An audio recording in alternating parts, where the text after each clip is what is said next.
Welcome in, ladies and gentlemen, to another edition of All Access AM. I'm Billy Embody. Thanks for joining us.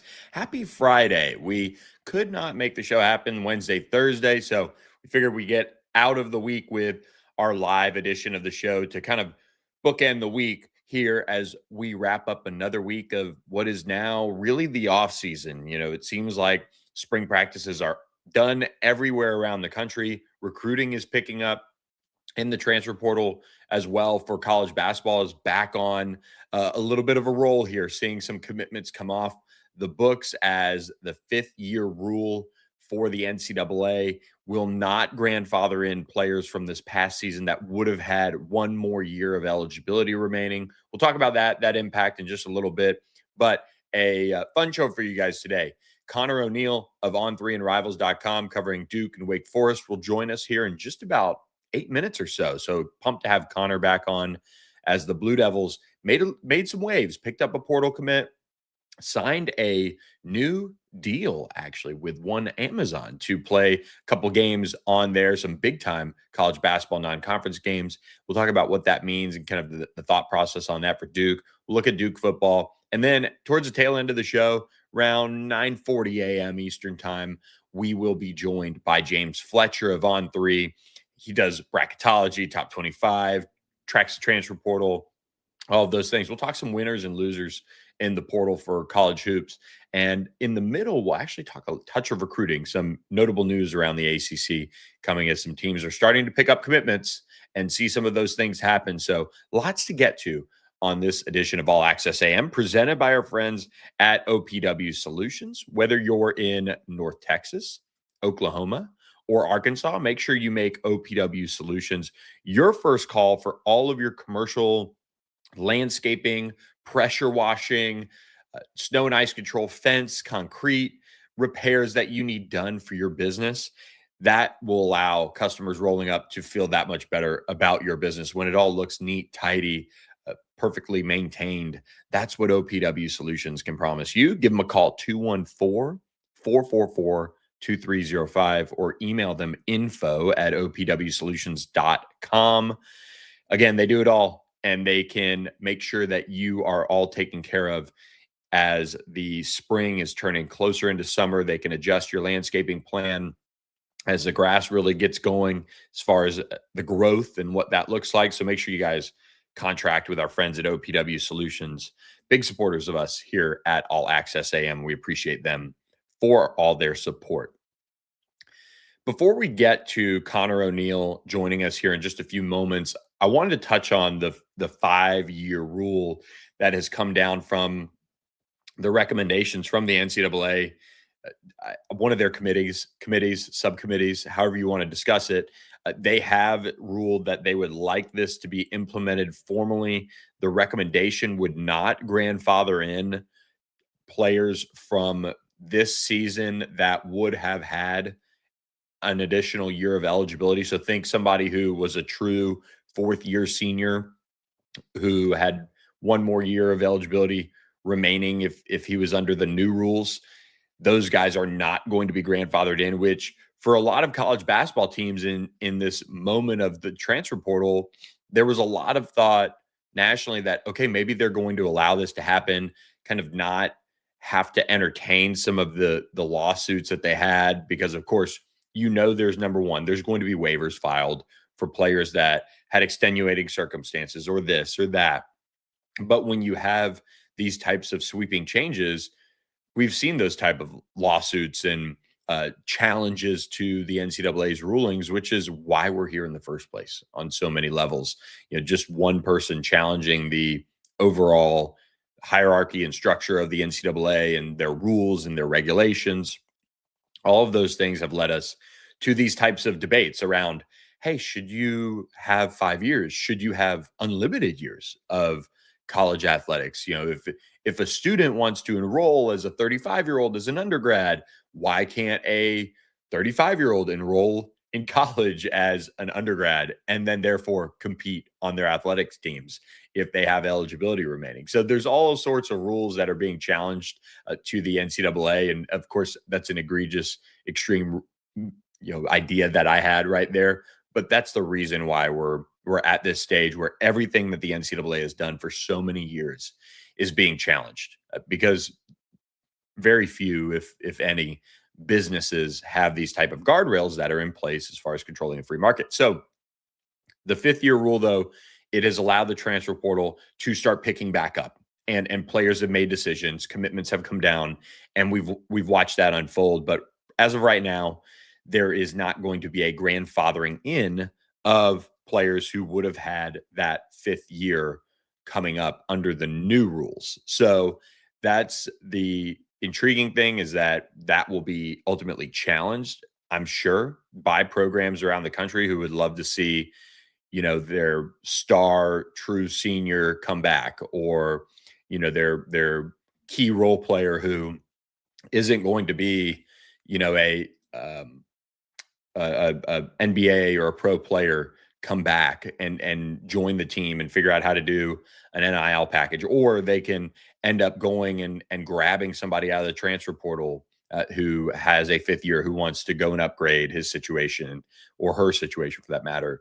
There's all those things that, were talked about over the weekend as this was, being talked about with the Monday meeting coming down. And instead, we saw it get to this point at the end of this week where they're not going to grandfather in those players. So a really clean, like, I didn't see too much backlash on it, but it does create now that ability for the NCAA transfer portal in college basketball, with the men's and the women's, to start rolling again, to get some of those decisions, to get some of those things across the finish line for some of these players that have been truthfully kind of waiting around for those things to happen. And that's a good thing, as players are getting closer and closer to not needing to make a decision. It's May 1st. A lot of college basketball teams won't be back on campus until June, some cases July, where they require everybody to be there. But you still want these players to get a good feel for where they're going to be and when. So they get to do that now that the fifth year rule is out of the way. And I don't have a problem with it, truthfully. So that said, something that does face a big problem is the current CSC setup with College Sports Commission, and how those programs are navigating that in this new day and age. It continues to get challenged. It continues to be a program that is not signed on with by every college and every conference. So the participant agreement to bind the four power leagues together under the new enforcement policies under the House settlement hasn't been signed yet. That agreement, if it is ever signed, would then put an end to the lawsuits, in theory, put an end to some of the issues that we've seen with these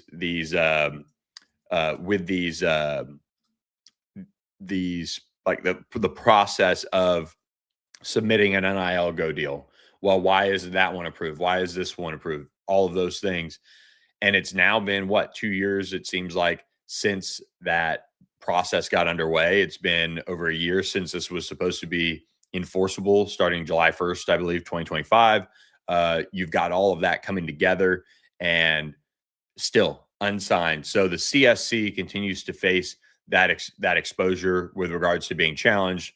There's a Nebraska lawsuit going on right now with regards to deals that they've submitted, and they've been, I guess, fighting the act of warehousing, which is popping a bunch of deals in one submission and trying to put them all together so that it seems like a big number, and you try to get those things through so that you're showing that, hey, this is a team effort. This is a NIL deal that benefits a team, which is in theory kind of a good idea, a good way to think about it. But lawsuits continue. And quite honestly, I don't know when this will have true resolution. And until it does, there's no payments going back to players from the past that have been awarded money, the billions from that time. But there's also no true ability to enforce the current rules that are all being played under. So it is not without a dull moment in college sports that goes by with all this stuff going on. And if they can't figure this part out, they'll be back to the drawing table in the summer, I would imagine, for some of these things to be worked out. And it's just a mess. If you had the ability to collectively bargain, there could be a different way to handle this. But right now, because the schools don't want to recognize athletes as employees, and I think most athletes don't want to be recognized as employees too, which is an issue. But until that piece can get you put all the schools on one side and you put the athletes on the other, and it's collectively bargained. There's no way to kind of avoid some of these issues, I think, that we're facing as the schools try to work with the government to figure out the right rules to put in place for everybody to abide by, for everybody to put it on a equal footing and things like that. So there's a lot going on in the CSC space that is not getting any closer to being solved, in my opinion. There's just a lot of questions that continue to linger over that entire space. And Ross Dellinger of On3, contributor to On3, had a great report on this. So I encourage you guys, if you're not on On3, to check it out. But here's the recap from Ross, and I'll put it in simple terms. The participant agreement, everyone saying they'll follow the rules, comply with the investigations, and accept penalties without suing, is not signed nearly a year after its introduction. Even the back pay portion of the settlement hasn't materialized as payments in former players' hands. And number three, the new enforcement arm is taking broadside blows from the schools that created this thing, as well as plaintiff attorneys who believe the CSC is violating the settlement by its strict standards in approving NIL deals worth millions of dollars that schools have promised athletes. That's right. AJ Crow will get you in a room with both sides and we'll get it knocked out in 30 minutes. That's what we need. But also, I do wonder, it is getting to the point now where it's so wild that I'm like, maybe it's just a way to get discussion around college sports. It's almost like the NBA trade deadline is something that I always feel like people talk up, and it's almost like people pay attention more to that than some of the in-season games that are being played in the NBA. Maybe I'm wrong, but I always see the trade deadline conversations and all the conversations that you'll see on TV around what's the dream trade for X team, or, insert the Lakers or the Knicks or whatever big market team they want to talk about or be about. Those conversations around how college athletics is really a mess continue to dominate the conversation. But also, I don't think we're too far off. I really don't. I think there's the problem is the CSC in particular is a small operation. Like the NCAA makes all this money, and they have what is generally a big operation and what they oversee. They don't have a big enforcement arm, which is an investigative arm, which is why we've seen cheating go on in college sports for years. But you take the CSC and you get it created, and it's basically whoever does their PR for them, whoever oversees it, and then a small unit of Deloitte employees that they've hired to figure out what is market rate for these guys. And I think it's kind of funny because the CSC is going to collect and exchange all this money for running this, and it's just a mess. But to get us back on track with actual roster building, actual discussion around the programs that are in the ACC, now that we've let off with an entire dialogue and monologue of college athletics and how it's a little bit of a mess here, we do get Conor O'Neill to join us now of On3. We appreciate his time once again. Conor, good to see you. How are things? Good to be seen. Things are slow moving. I had a 4.5-hour baseball game that, when you say a 4.5-hour baseball game to cover last night, you think 13 or 14 innings. No, this one was 10. Two umpire injuries in the third and fourth innings. I've never seen that.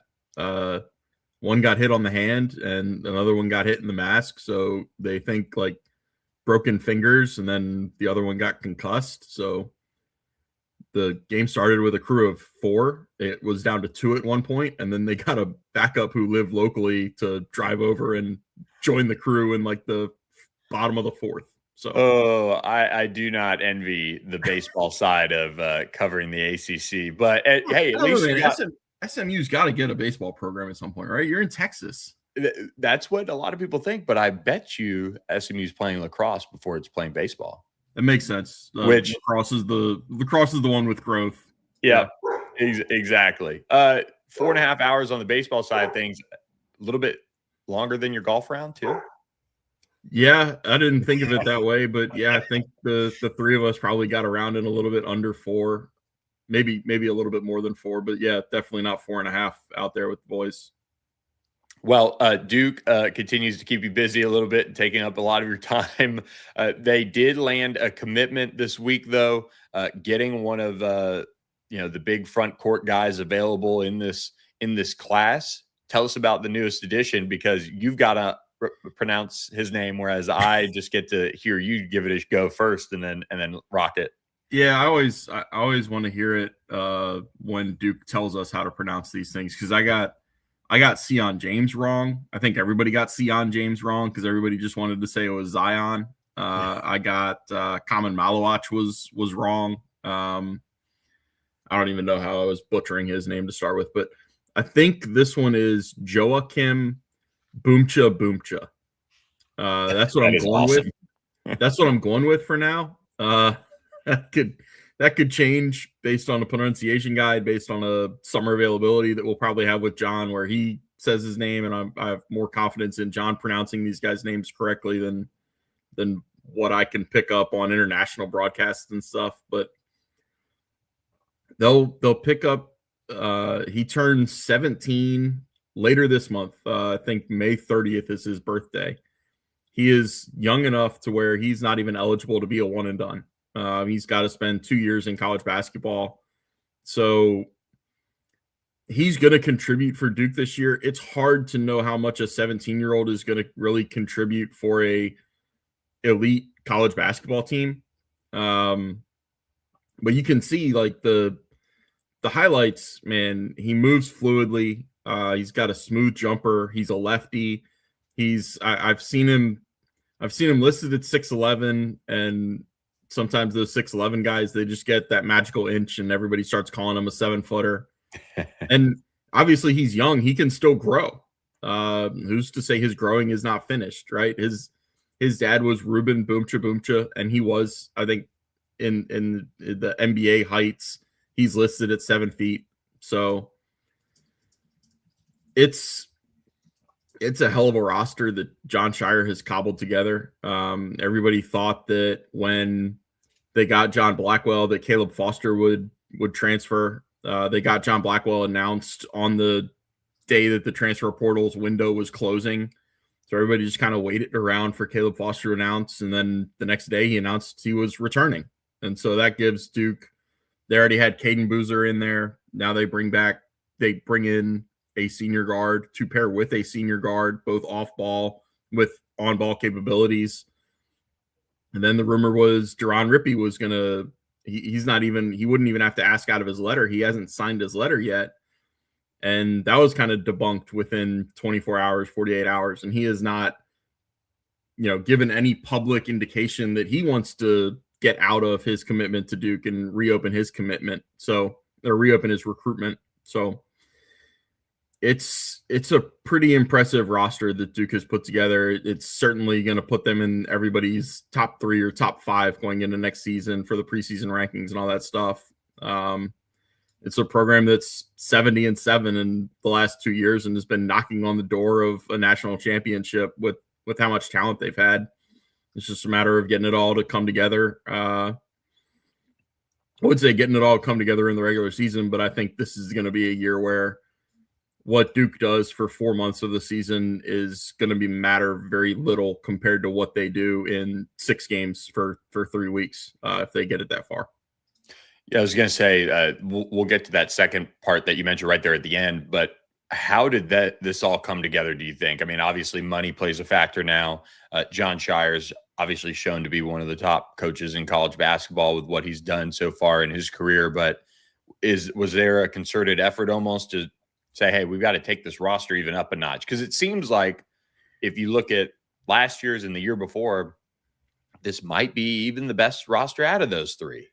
Yeah, it's funny. Like you look at the roster builds of the last 2 years, and you have two supernova freshmen that are just incredible talents. They both played essentially the same position. Like Cam Boozer played a little bit more 5 than Cooper Flagg did. It goes back to it being a windfall for Duke. They were able to get both of them because Cooper Flagg reclassed because he had the earlier birthday, and he was able to go to the NBA a year early and win Rookie of the Year. So they spent a lot of time playing against each other, and it was pretty clear on the recruiting front that they were never going to get those two on campus together to share. Basically, like if Cooper Flagg came to Duke, the Boozers would be at Miami. If the Boozers came to Duke, then Cooper Flagg probably would have played at UConn. So you look at those rosters and how they were constructed more or less around supernova freshmen that won all of the Player of the Year awards. Now you have a roster that is a little more balanced of a build. There's a little more experience spliced in there. Like Patrick Gongba's coming back for his junior year. Dame Sarr comes back for his sophomore year. John Blackwell obviously comes in as a senior guard from Wisconsin. Drew Charnowski from Belmont is a junior who played a ton. I'm trying to run down. Caden Boozer played obviously down the stretch. He was great for Duke until the ill-fated turnover against UConn. It's just it's been more of a balanced build, it feels like, and that's not to say the last two weren't balanced, because the team 2 years ago, all 5 starters got drafted, and all 5 made at least somewhat of a mark, with 2 of them finishing 1-2 for Rookie of the Year this year in the NBA. So it's hard to say that John hasn't built balanced rosters. It just looks like this one is even more balanced than the ones that he's previously built. And with that, you have the expectations. I mean, when does a program like Duke, like what would it take for them to start saying, hey, we've got a Jon Scheyer issue here getting out of the early goings of the NCAA tournament? I know that's going to start. It's like I'm trying to compare it to like a professional league and some of the conversations around, NBA coaches that, get fired despite winning a bunch of regular season games and getting into the playoffs a little bit, but they just can't get it done and all those things. When do those conversations in college start happening? I don't know. I think there's an understanding that it is the NCAA tournament and wild things happen. I think there's an understanding, and you've got to have, when you have a realistic conversation about the team this year, you also have to talk about the fact that they had a point guard who broke his foot in the regular season finale, miraculously made it back less than 3 weeks later, but was not his self. He was terrible against UConn after having a great kind of star turn against St. John's when he came back. And then Pat Gongba was banged up. And so that's part of the roster build. And when you really dig into the details, is they've got other guys that can play the 5 on this roster. And they're, I think, going to scale back Pat Gongba's minutes so they make sure they don't run into an issue where they're 30-some games into the season and all of a sudden Pat Gongba has an injury where he has to rest. That's what happened, and that's why they almost lost a 1-16 game. I don't know when there's actually concern at Duke. I think there's concern in the fan base. They go through the spiral every time they've blown a lead in these games, which is definitely the last 2 years. It also, they lost an Elite 8 game to NC State 3 years ago or 2 years ago, the season before, these 2 seasons, obviously. So it's a tricky discussion because you're not playing 7-game series in college basketball, obviously. Like you have one shot, and if your team plays poorly for 5 minutes at the end of the game, like they have in the last 2 years, you get beat and your season ends. You don't get to flush it and come back for game 6 the next night, like some of these teams in the first round are doing. So it's a fascinating discussion to me. I I think at the end of the day, where you start looking at the discussion of Jon Scheyer and his Duke tenure, you say, okay, he's had the job for 4 years. His worst season was either an ACC championship or an Elite Eight run. I think you're talking about a pretty good coach, to put things mildly. If it keeps happening, it's something where I don't know what the solution is. I mean, you can just every year you put together the most talented team you can find. He's trying to strike the balance of getting older while also bringing in top high school talent that they can retain. That's kind of an underrated part of this discussion, is how well they've done with player retention from year to year. And we'll see. Like, John Blackwell is kind of the first quote unquote star that they're bringing in from the transfer portal. We have to see how that works out. We have to see how he blends with guys that have been in the program for 1 or 2 years. In Caleb Foster's case, 3 years. So it's a fun conversation piece. I'm sure it's not the last time I'm going to talk about it in the next 4 months of, does Duke have a Jon Scheyer problem, or does Jon Scheyer have a late game problem? But there is some nuance that goes into that discussion. And as Duke continues to do what so many programs are trying to do, is elevate their brand, right? And obviously Duke basketball is Duke basketball, but the news with Amazon coming down, this is a really interesting piece with the Prime games that have been agreed to with Duke. It's a multi-year deal.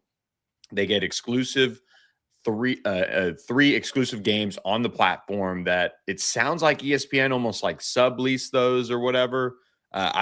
You could maybe shine a little bit light on it, but at the end of the day, you get Duke UConn rematch, you get Michigan Duke, you get Gonzaga Duke. Pretty good group of games so far announced. Yeah, and then you dig a little deeper.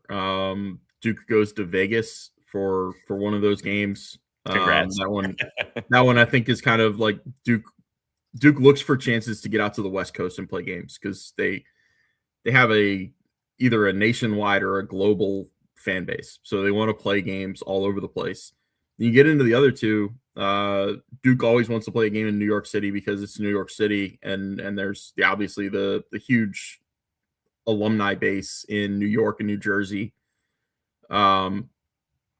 Also, I think it's the East region, the Sweet 16 Elite Eight games are at Madison Square Garden. Duke is going to go to Detroit. They're going to play at the Pistons Arena, which is not where the Final Four is going to be, but the Final Four is going to be in Detroit. So Duke will get up to Detroit about 6 weeks before the Final Four games are there. They'll experience what it's like to travel up there.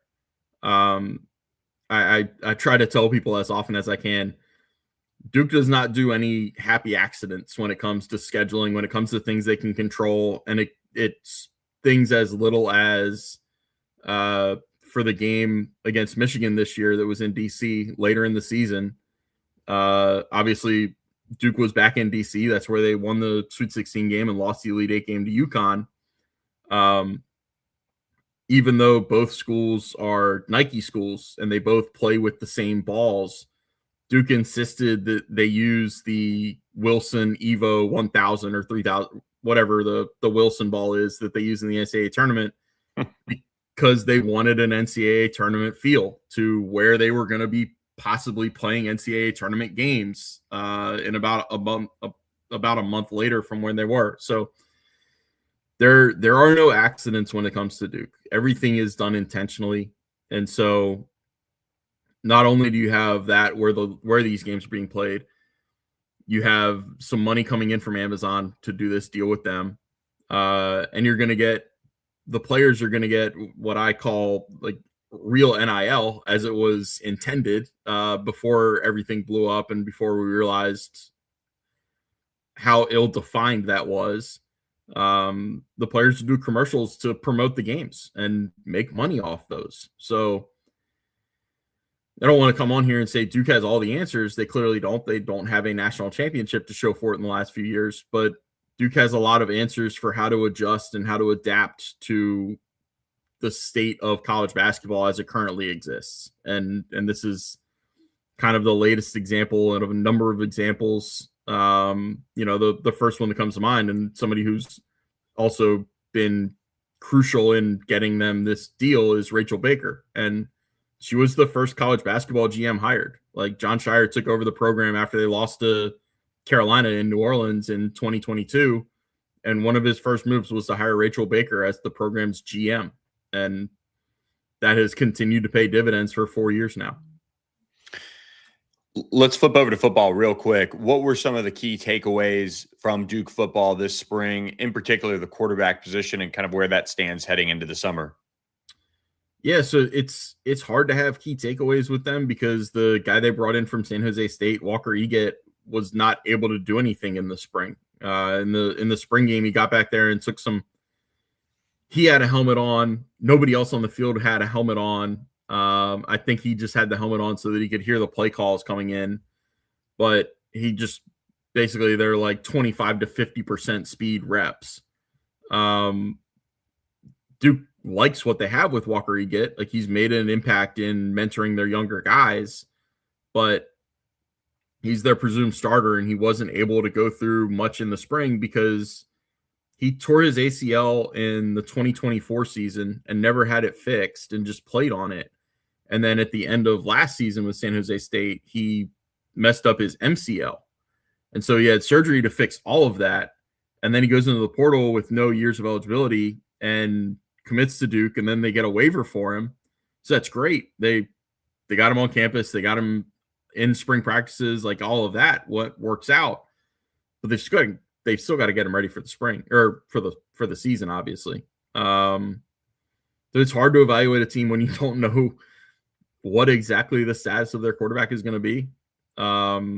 They're hopeful that I think they're confident that he's ready for fall camp, but you never know until he's actually out there. Duke's offense is a work in progress. They know what they have in Nate Shepard. He's a 1,000-yard running back. He's going to be the bell cow of their offense, basically, and how they move the ball. They need young receivers to step up. Their defense needs to take a step forward in the secondary. And some of that was hard to evaluate because of how many guys missed the spring.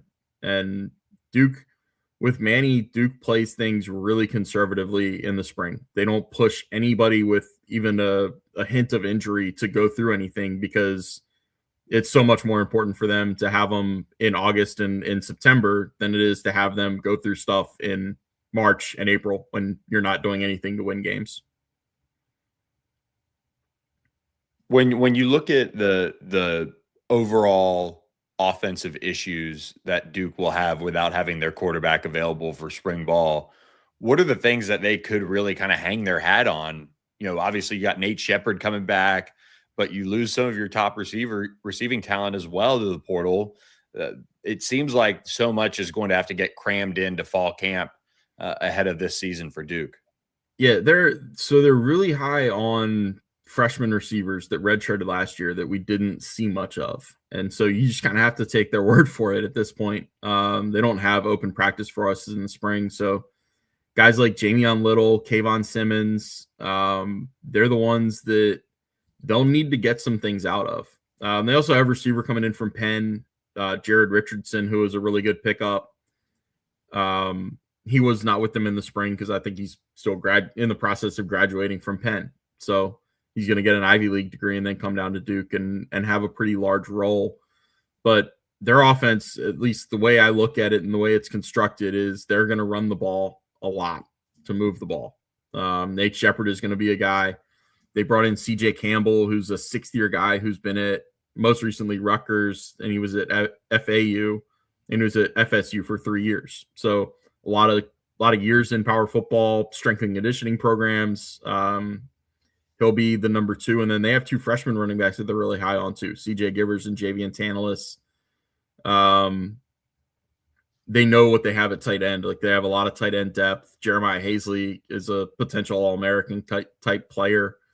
They brought in Nate Kariski from Louisville, who will be the number 2.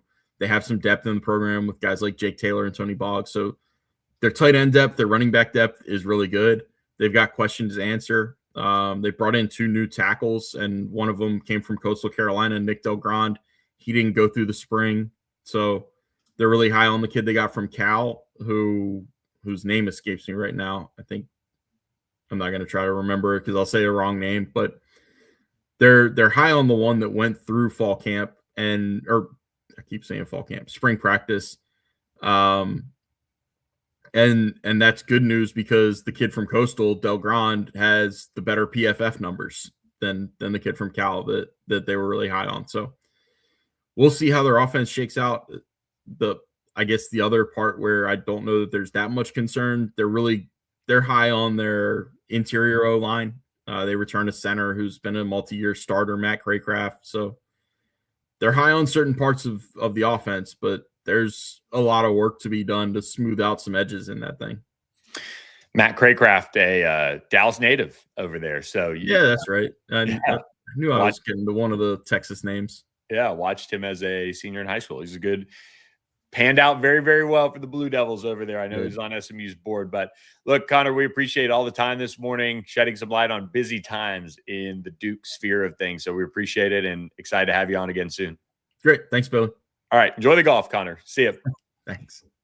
There he goes. Conor O'Neill joining us on All Access AM. Really excited to have him shed some light on Duke and what they've been assembling over there in Durham. We are very excited to have James Fletcher join us in just a moment. But before we do that, got to remind you guys that we are presented by our friends at Socorro. Socorro Tequila is an award-winning tequila company that you guys can actually order their 3-pack online and get $10 off at their store at SocorroTequila.com. You can try the Añejo, the Blanco, the Reposado. Make sure you enjoy them responsibly, of course. That's always something we got to say to you guys. As summer is heating up, it's a perfect opportunity to try your hand at making some of their cocktails listed on their website as well. And also try your hand at Horn Legend. You get free FedEx ground shipping on orders of 2 items or more. Make sure you guys are starting to build up your collection of apparel for this college football season. They've got all sorts of options on there for ACC fans to grab and enjoy. So that is a great option for you guys. Some really high quality gear. I'm wearing one of their polos right now. Really breathable, really nice for the golf course or wherever you're at this off season. And then you can get all ready to go for football season with our friends at Horn Legend. And speaking of getting ready to go, James Fletcher has a long way to get ready to go for college basketball season in a sense still, because the transfer portal continues to turn day by day, and we are excited to have him join us now on All Access AM. James, different background for you, number one. So we're moving around now that it's portal season, but good to have you on. Yeah, traveling back to Memphis here. Glad to be on with you and meet you from the Central Time Zone for once. Oh, nice. So you really got to get up early for us in this case, but we appreciate it, James. And look, let's start with the transfer portal as a whole. I do want to mention Louisville right off the bat because they continue to be one of those teams that's an absolute winner from the transfer portal. Pat Kelsey and what his staff have done, just assembling top flight talent, building out the depth. What have you noticed about their approach and just how well it's come together? I think that they've really walked in here and similar to last year, tried to get in early and really make their mark. Let everyone know we're here and we're going to build one of the best rosters in college basketball. I think where it's kind of trended up even from what last season was in the transfer portal is that there's been some staying power. They've continued that philosophy and they keep adding role players to this team and adding guys that other teams, even their rivals, have been in on and wanted pretty badly. And they just walk in, get a visit, and seal a commitment. And it's been pretty cut and dry. Once Louisville has been tied to a player, it has gotten pretty far down the road pretty quick in a lot of cases here. And I know that we're not talking about the SEC on this show, but you look at the stark contrast to their in-state rivals, and I think it makes it even that more enjoyable for the Louisville fans and that staff, I'm sure, to be putting together such a great portal haul here and starting to build this roster out for next season. Do you look at them as Duke, then Louisville in next year's early going ACC, way too early look? I think that they're right there in a second tier of ACC teams. I'm not going to put them all by themselves because I think that Virginia has a lot of returning talent. Only one incoming player at this point, but 7 guys from last year's rotation are back. So those guys have a real familiarity with each other. I think that they're going to be solid. They're a team last year that was already just so consistent night in and night out. You now bring a full year of playing together back to the table. I think that they could be even better this season. Miami, a team that I would put right here in this tier, they've made a few splashes of their own.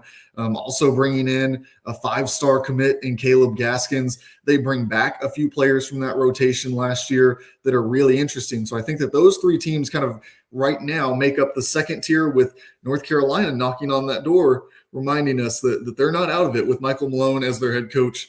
Sayon Kita is a big-time addition, a guy who's considered a first-round prospect for next year's draft class, coming from overseas. So nobody's really familiar with him at this point, but he's super talented and could have a breakout year at that center position. Who's your next transfer portal winner in the ACC? Who jumps out at you? I think that there's been a few teams that have had really good portal cycles to this point. I do want to shout out Pittsburgh. They have gone in and kind of from scratch built out this team. And every time you see a name pop to Pittsburgh, you think, oh, that's pretty interesting. That's pretty good. I like Bayandongo from Georgia Tech, obviously familiar with the conference, been a really solid player. Nate George at the guard position, another guy familiar with this conference.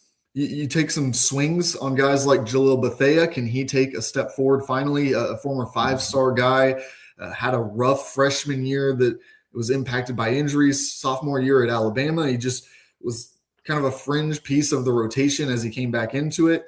But then you look at Amani Mighty, Alon Sumler. Man, this is a deep portal class. They've added a lot of talent to this roster. So I'm really interested to see where Pitt goes from here and how these pieces fit together. They look like a team that could make that leap from way outside the bubble picture to a team that's knocking on the door of an NCAA tournament bid. And on the flip side, you look across college basketball, and there's Kentucky that has everybody up in arms and trying to figure out what they're doing. Is there a team in the ACC that strikes you as not necessarily, maybe a loser right now in the transfer portal, but trying to still navigate and find their way in that space? Yeah, I think there's a few teams in every conference that are still kind of trying to piece things together, just have not hit for whatever reason, whether it's the money that's available, whether it's the outgoing kind of burst of players that they had. I don't think that anyone in the ACC has been a complete swing and a miss, though, because even the teams that I have currently down here towards the bottom of the conference standings in these way too early rankings, I kind of fill it out so that I have a clear picture of what everyone's doing. I do kind of fill out these bottom teams as well. Just don't publish those since we're limiting it to the top 25. We're not going to rank every team in college basketball every week here, but Notre Dame is one of those teams. But again, they haven't just completely swung and missed. They've gotten Ethan Roberts, a solid player, Bryce Dortch coming from Rutgers.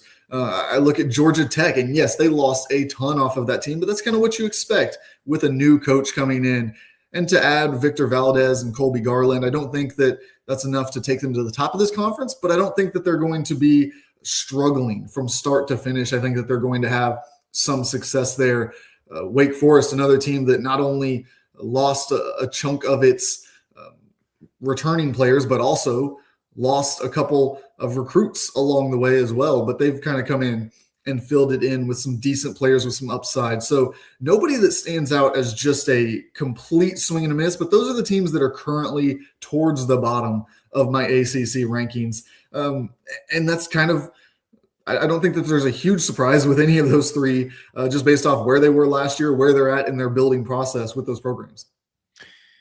And when you see the world of NIL and Conor O'Neill, who we just had on, talked a little bit about how Duke was agreeing to the deal with Amazon and doing some of these different things. And obviously they have the Duke brand, they have Nike, they have all those things.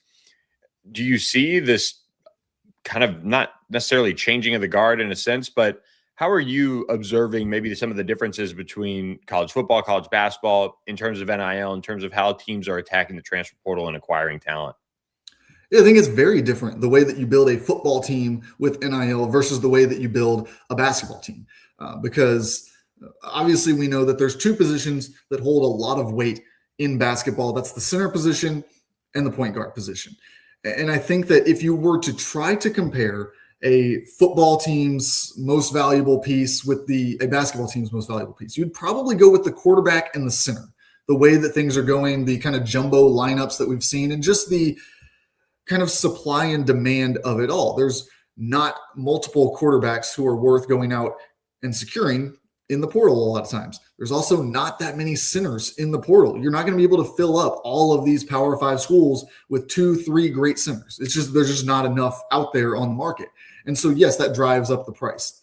But from there, it gets really fascinating because where in football, you understand these positions are valuable. These positions, you're kind of going to take what you can get.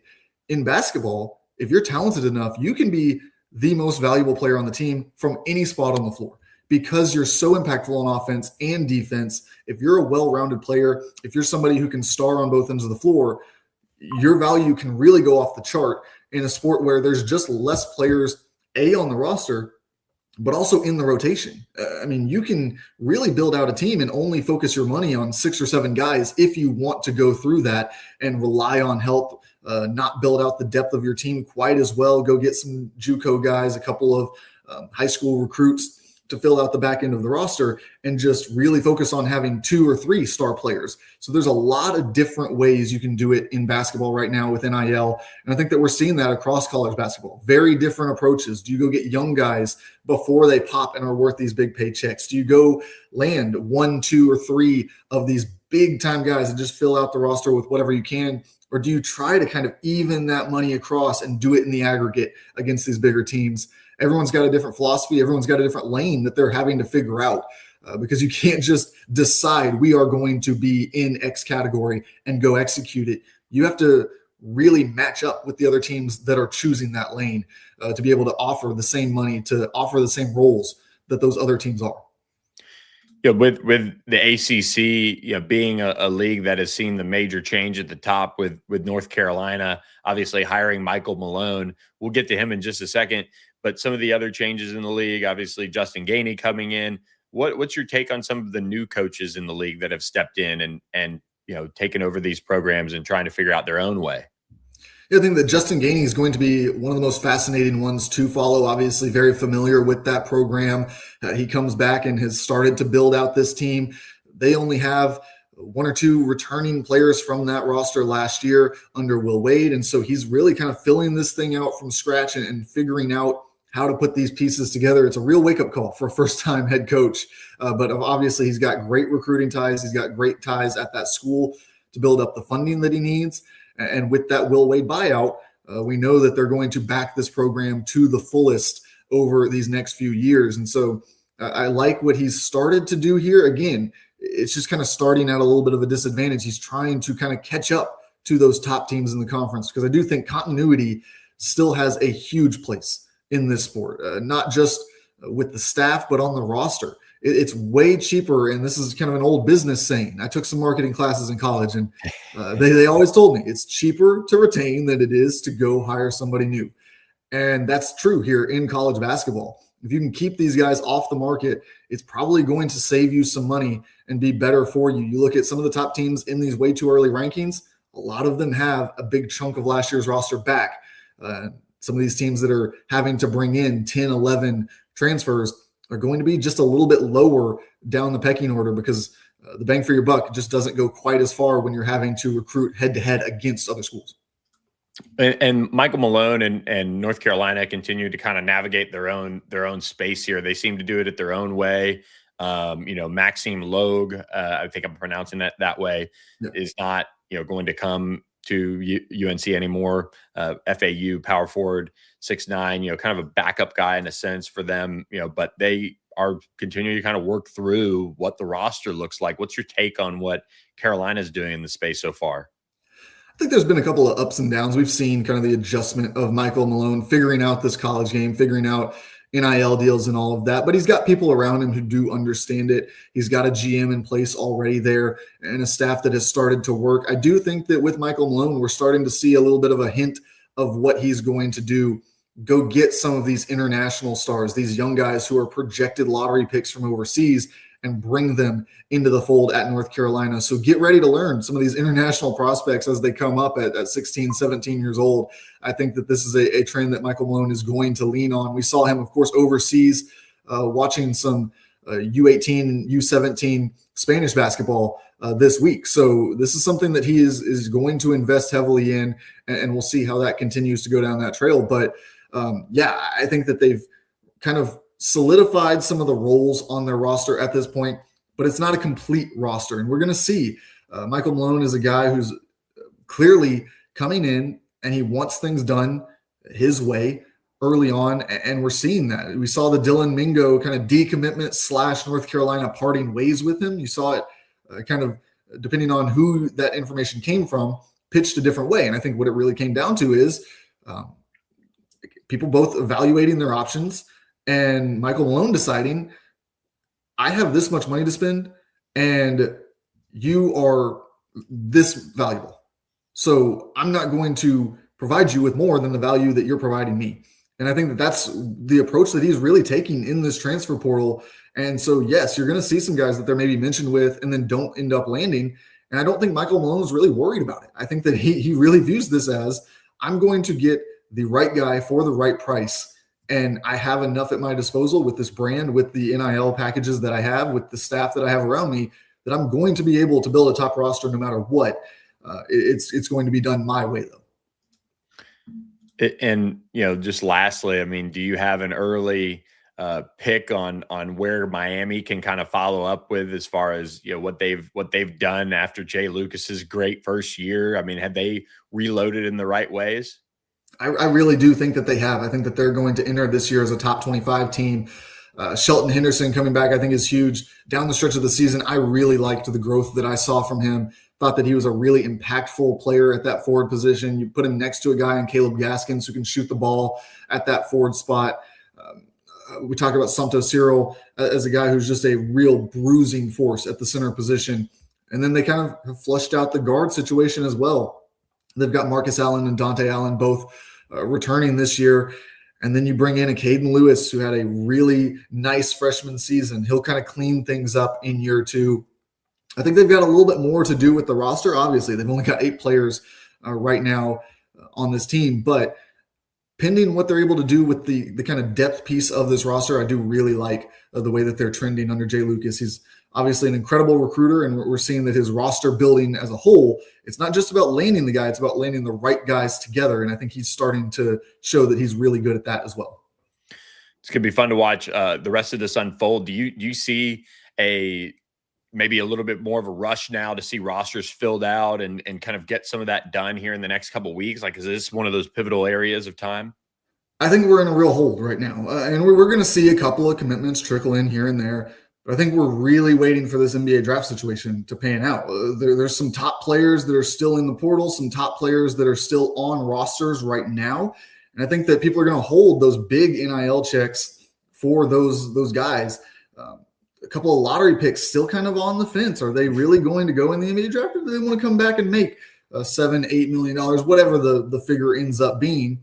So we're going to see how that all pans out and what it ends up looking like. And we could then after that see a big pile of money that's able to be spent. And I think that these kids that are still in the portal have gotten some good advice and understand, look, the money's going to be there. So let's ride this out and let's see who needs players once the NBA draft cycle is finished. Thanks for covering it all for us over at On3. James Fletcher spending some time with us this morning on All Access AM. We appreciate it, man. Have a great weekend. Yeah, thanks for having me.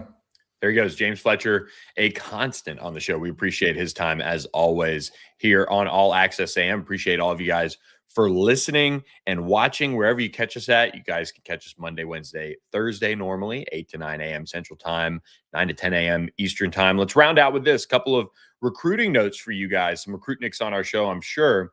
Miami, you mentioned that program here, or right? We mentioned that program here right at the end with James Fletcher. Well, Mario Cristobal and company continuing to do some work here. And this is one of those names that will be difficult for our friend EJ Holland to maybe nail. But Ezekiel Ian Beguile out of Houston, Langham Creek, has received a prediction to land with the Miami Hurricanes, top 150 overall prospect. here in the state of Texas, is one of the top defensive linemen in the entire country.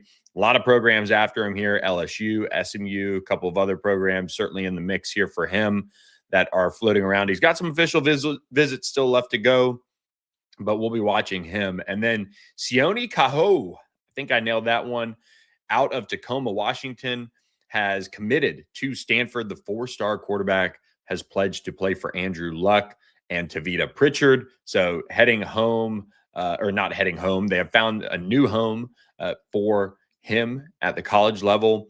Again, one of the first big dominoes to fall now for the Cardinal in that recruiting world. Cal, Oregon, and Washington were among the finalists, but Stanford gets one of the top quarterbacks in the country to go ahead and commit.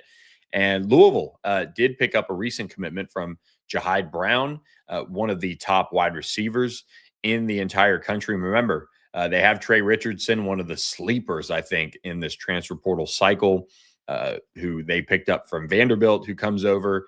Well, this seems like a really natural replacement for him in the long run. One of the best receivers in the country headed to play for the Cardinals from right there in Louisville, Kentucky. And then SMU hosting the #1 player in America this weekend, Jalen Brewster, the top-ranked player in all of America, #1 defensive lineman, #1 player in Texas, has been committed to Texas Tech for a while now. He's taken an official visit to Indiana. He's going to check out Florida, Miami. He's enjoying the process. There's no doubt about it. But the local hometown team, SMU, does get their shot now to host the #1 player in the country in Jalen Brewster. And I mentioned Stanford's commitment with Sione Caho. Well, Matt Doyle, longtime member of the Stanford program, has resigned from his position as associate GM per Ben Parker of On3andRivals.com. He's held multiple positions within the program the last 26 years, associate general manager, football administration, player development, and alumni relations, close with Andrew Luck, really was just promoted in February. So an interesting timing here with him stepping down, but he is on the move as Andrew Luck continues to make his own imprint on that program and hasn't obviously slowed the Cardinal down in a sense, as they just picked up Sione Caho on the recruiting front. So hope you guys enjoyed this edition of All Access AM. That's all the time we've got today on this Friday. Hope you guys have a great weekend. We will catch you guys next time on Monday as we kick off another week of All Access AM. We're getting closer and closer to ACC spring meetings. A lot of fun for the show.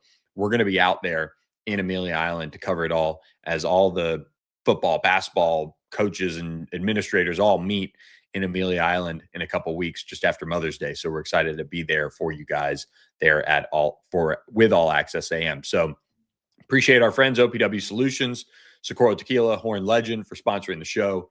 We appreciate all you guys for watching. We'll catch you next time on All Access AM.